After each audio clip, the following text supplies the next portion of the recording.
Kisah di finch barbershop. Weh, yang kita dulu ya kat betul. Kan yang bagi fishball. Oh, yang bagi fishball. Ya. Ada? Kali ni dia bagi tripod.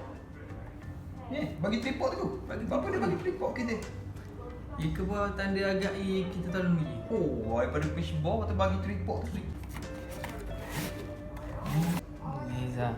Barbai pun. Beres. Ni.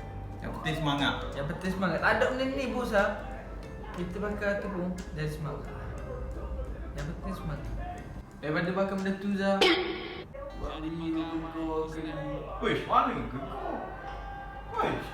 Oh, boleh pusing ni. Nampak? Nampak? Oh, simpan dulu. Kita tengok. Kita kata.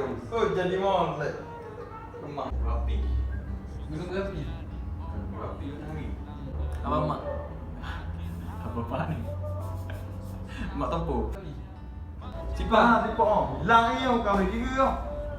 Dan ni ni orang. Mahal nampak. Ya, simpan duduk situ. Benda ni simpan lalu lah. Aduh, kecil. Mak, mana? Lama dapat duduk timbul. Tak tahan kan anak kecil. Aku pergi dulu lah. Tak tahan kau ni.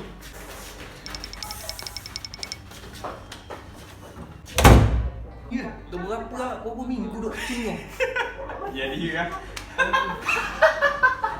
Bok.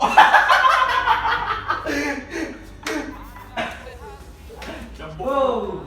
Gegas kah? Ya. Masih kan? Pemula mak, masih ya? Apa ni?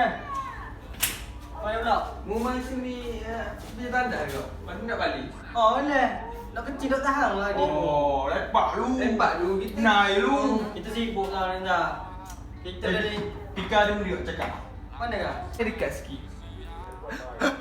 Hasyuk! Pika tu bang.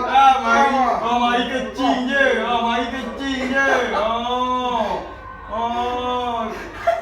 Aduh. Dia besar aku. Memang besar aku di sini kan. Gigi.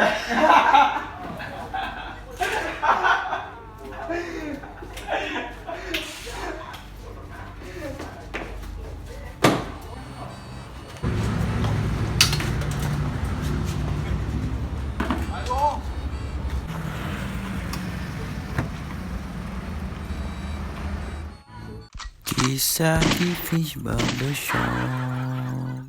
Nyesal aku main sini kau bang. Kau gitu kecil kat petona ni.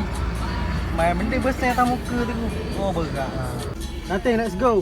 Jalan.